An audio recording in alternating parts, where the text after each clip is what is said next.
शांति। आज 4 मार्च 2025 के बाबा के साकार महावाक्य।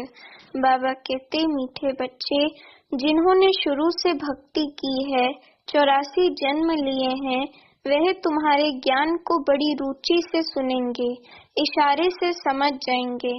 प्रश्न है, देवी देवता घराने के नजदीक वाली आत्मा है या दूर वाली, उसकी परख क्या होगी? उत्तर है, जो तुम्हारे देवता घराने की आत्माएं होंगी, उन्हें ज्ञान की सब बातें सुनते ही जच जाएंगी, वह मूंझेंगे नहीं। जितना बहुत भक्ति की होगी, उतना जास्ती सुनने की कोशिश करेंगे। तो बच्चों को नफ्स देखकर सेवा करनी चाहिए। बाबा कहते, ओम शांति। रूहानी बाप बैठ रूहानी बच्चों को समझाते हैं। ये तो बच्चे समझ गए, रूहानी बाप है निराकार, इस शरीर द्वारा बैठ समझाते हैं। हम आत्मा भी निराकार हैं, इस शरीर से सुनते हैं। तो अब दो बाप इकट्ठे हैं ना। बच्चे जानते हैं दोनों बाबा यहाँ हैं। तीसरे बाप को जानते हो, परंतु उनसे फिर भी यही अच्छा है, इनसे फिर वह अच्छा, नंबरवार है ना। तो उस लौकिक से संबंध निकल बाकी इन दोनों से संबंध हो जाता है। बाप बैठ समझाते हैं मनुष्यों को कैसे समझाना चाहिए। तुम्हारे पास मेला प्रदर्शनी में तो बहुत आते हैं, ये भी तुम जानते हो। 84 जन्म कोई सब तो नहीं लेते होंगे। ये कैसे पता पड़े ये 84 जन्म लेने वाला है या 10 जन्म लेने वाला है व 20 जन्म लेने वाला है? अब तुम बच्चे ये तो समझते हो कि जिसने बहुत भक्ति की होगी शुरू से लेकर, तो उनको फल भी इतनी ही जल्दी और अच्छा मिलेगा। थोड़ी भक्ति की होगी और देरी से की होगी, तो फल भी इतना थोड़ा और देरी से मिलेगा। ये बाबा सर्विस करने वाले बच्चों के लिए समझाते हैं। बोलो, तुम भारतवासी हो तो बताओ, देवी देवताओं को मानते हो? भारत में इन लक्ष्मी नारायण का राज्य था ना। जो 84 जन्म लेने वाला होगा, शुरू से भक्ति की होगी, वह झट समझ जाएगा। बरोबर आदि सनातन देवी देवता धर्म था, रुचि से सुनने लग पड़ेंगे। कोई तो ऐसे ही देखकर चले जाते हैं, कुछ पूछते भी नहीं, जैसे कि बुद्धि में बैठता नहीं। तो उनके लिए समझना चाहिए कि ये अभी तक यहाँ का नहीं है, आगे चल समझ भी लेवें। कोई का समझाने से झट कान हिलेगा। बरोबर इस हिसाब से तो 84 जन्म ठीक हैं। अगर कहते हैं हम कैसे समझें कि पूरे 84 जन्म लिए हैं? अच्छा, 84 नहीं तो 82 देवता धर्म में तो आए होंगे। देखो, इतना बुद्धि में जचता नहीं है, तो समझो ये 84 जन्म लेने वाला नहीं है। दूर वाले कम सुनेंगे। जितना बहुत भक्ति की हुई होगी, वह जास्ती सुनने की कोशिश करेंगे, झट समझ जाएंगे। कम समझता है तो समझो ये देरी से आने वाला है, भक्ति भी देरी से की होगी। बहुत भक्ति करने वाला इशारे से समझ जाएगा। ड्रामा रिपीट तो होता है ना, सारा भक्ति पर मदार है। इस बाबा ब्रह्मा बाबा ने सबसे नंबर 1 भक्ति की है ना।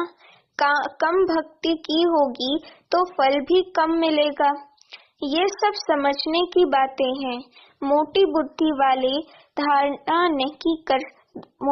वाले धारणा नहीं कर सकेंगे।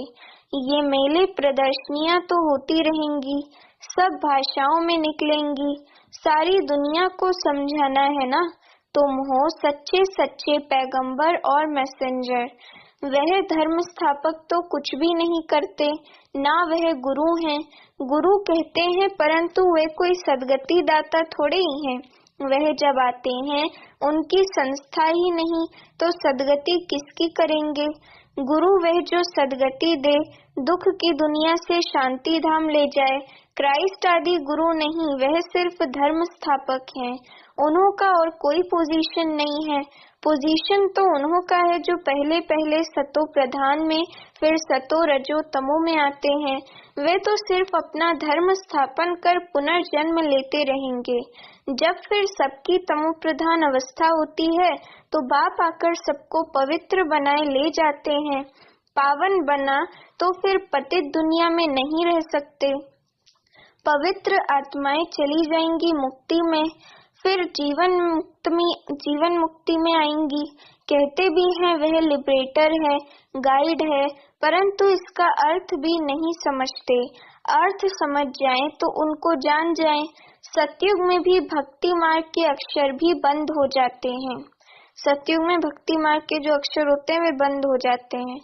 ये भी ड्रामा में नोंद है, जो सब अपना अपना पार्ट बजाते रहते हैं, सदगति को एक भी पा न सके। अभी तुमको ये ज्ञान मिल रहा है। बाप भी कहते हैं मैं कल्प कल्प कल्प के संगम युगे आता हूँ। इनको कहा जाता है कल्याणकारी संगम युग, और कोई युग कल्याणकारी नहीं है। सतयुग और त्रेता के संगम का कोई महत्व नहीं। सूर्यवंशी पास्ट हुए, फिर चंद्रवंशी राज्य चलता है, फिर चंद्रवंशी से वैश्यवंशी बनेंगे, तो चंद्रवंशी पास्ट हो गए, उनके बाद क्या बने वह पता ही नहीं रहता है। चित्र आदि रहते हैं तो समझेंगे ये सूर्यवंशी हमारे बड़े थे, ये चंद्रवंशी हैं। वह महाराजा, वह राजा, वह बड़े धनवान थे, वह फिर भी नापास तो हुए ना। ये बातें कोई शास्त्रों आदि में नहीं है। अब बाप बैठ समझाते हैं। सभी कहते हैं हमको लिबरेट करो, पतित से पावन बनाओ। सुख के लिए नहीं कहेंगे, क्योंकि सुख के लिए निंदा कर दी है शास्त्रों में। सब कहेंगे मन की शांति कैसे मिले। अभी तुम बच्चे समझते हो, तुमको सुख शांति दोनों मिलते हैं। जहाँ शांति है, बाबा कहते जहाँ शांति है वहाँ सुख है, जहाँ अशांति है वहाँ दुख है। सतयुग में सुख शांति है, यहाँ दुख अशांति है। ये बाप बैठ समझाते हैं। तुमको माया रावण ने कितना तुच्छ बुद्धि बनाया है, ये भी ड्रामा बना हुआ है। बाप कहते हैं मैं भी ड्रामा के बंधन में बांधा हुआ हूँ, मेरा पार्ट ही अभी है जो बजा रहा हूँ। कहते भी हैं बाबा कल्प कल्प आप ही आकर भ्रष्टाचारी पतित से श्रेष्ठाचारी पावन बनाते हो। भ्रष्टाचारी बने हो रावण द्वारा, अब बाप आकर मनुष्य से देवता बनाते हैं। ये जो गायन है उनका अर्थ बाप ही आकर समझाते हैं। उस अकाल तख्त पर बैठने वाले भी इसका अर्थ नहीं समझते। बाप ने तुमको समझाया है आत्माएं अकाल मूर्त हैं। आत्मा का ये शरीर है रथ, इस पर अकाल अर्थात जिसको काल नहीं खाता वह आत्मा विराजमान है। सतयुग में तुमको काल नहीं खाएगा, अकाले मृत्यु कभी नहीं होगी। वह है ही अमर लोक, ये है मृत्यु लोक।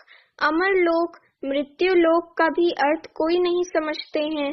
बाप कहते हैं मैं तुमको बहुत सिंपल समझाता हूँ, सिर्फ माम एकम याद करो तो तुम पावन बन जाएंगे। साधु संत आदि भी गाते हैं पतित पावन। पतित पावन बाप को बुलाते हैं, कहाँ भी जाओ तो ये जरूर कहेंगे पतित पावन। सच तो कभी छिप नहीं सकता। तुम जानते हो अभी पतित पावन बाप आया हुआ है, हमें रास्ता बता रहे हैं। कल्प पहले भी कहा था अपने को आत्मा समझ माम एकम याद करो तो तुम सतो प्रधान बन जाएंगे। तुम सब आशिक हो मुझ माशूक के, वह आशिक माशूक तो एक जन्म के लिए होते हैं, तुम जन्म जन्मांतर के आशिक हो। याद करते आए हो हे प्रभु, देने वाला तो एक ही बाप है ना, बच्चे सब बाप से ही मांगेंगे। आत्माएं जब दुखी होती हैं तो बाप को याद करती हैं। सुख में कोई याद नहीं करते, दुख में याद करते हैं। बाबा आकर सदगति दो।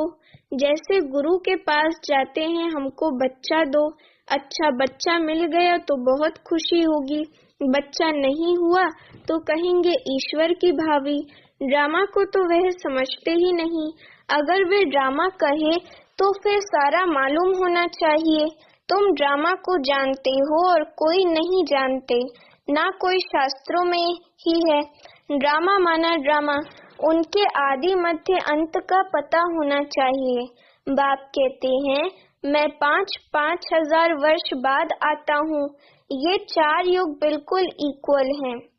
बाबा कहते हैं बाबा 5,000 वर्ष बाद आते हैं। ये 4 युग जो सतयुग, त्रेता, द्वापर, कलयुग है, बिल्कुल इक्वल हैं। स्वास्तिका का भी महत्व है ना।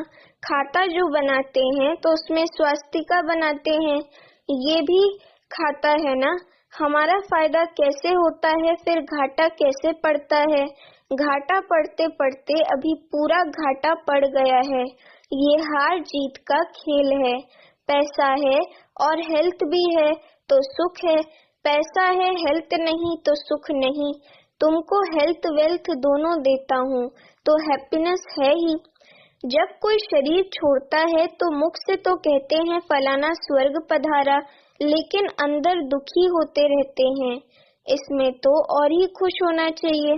फिर उनकी आत्मा को नरक में क्यों बुलाते हो? कुछ भी समझ नहीं है। अभी बाप आकर ये सब बातें समझाते हैं, बीज और झाड़ का राज समझाते हैं। ऐसे झाड़ और कोई बना न सके। ये कोई इसने नहीं बनाया है। इनका कोई गुरु नहीं था। अगर होता तो उनके और भी शिष्य होते ना। मनुष्य समझते हैं इनको कोई गुरु ने सिखाया है, या तो कहते परमात्मा की शक्ति प्रवेश करती है। अरे परमात्मा की शक्ति कैसे प्रवेश करेगी? बेचारे कुछ भी नहीं जानते। बाप खुद बैठ बताते हैं, मैंने कहा था मैं साधारण बूढ़े तन में आता हूँ, आकर तुमको पढ़ाता हूँ। ये भी सुनते हैं। अटेंशन तो हमारे ऊपर है। ये भी स्टूडेंट है। ये अपने को और कुछ नहीं कहते। प्रजापिता सो भी स्टूडेंट है। भल इसने विनाश भी देखा, परंतु समझा कुछ भी नहीं। आहिस्ते आहिस्ते समझते गए, जैसे तुम समझते जाते हो। बाप तुमको समझाते हैं, बीच में यह भी समझते जाते हैं, पढ़ते रहते हैं। हर एक स्टूडेंट पुरुषार्थ करेंगे पढ़ने का। ब्रह्मा विष्णु शंकर तो हैं सूक्ष्म वतनवासी, उन्हों का क्या पार्ट है ये भी कोई नहीं जानते। बाप हर एक बात आपे ही समझाते हैं। तुम प्रश्न कोई पूछ नहीं सकते। ऊपर में है शिव परमात्मा, फिर देवताएं, उनको मिला कैसे सकते? अभी तुम बच्चे जानते हो। बाप इसमें आकर प्रवेश करते हैं, ब्रह्मा तन में आकर प्रवेश करते हैं। इसलिए कहा जाता है बाप दादा। बाप अलग है, दादा अलग है। बाप शिव, दादा ब्रह्मा है। वर्षा शिव से मिलता है इन द्वारा। ब्राह्मण हो गए ब्रह्मा के बच्चे। बाप ने एडॉप्ट किया है ड्रामा के प्लान अनुसार। बाप कहते हैं नंबर 1 भक्त ये है। 84 जन्म भी इसने लिए हैं ब्रह्मा बाबा ने।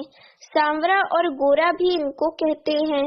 श्री कृष्ण सतयुग में गोरा था, कलयुग में सांवरा है। पतित है ना, फिर पावन बनते हैं। तुम भी ऐसे बनते हो।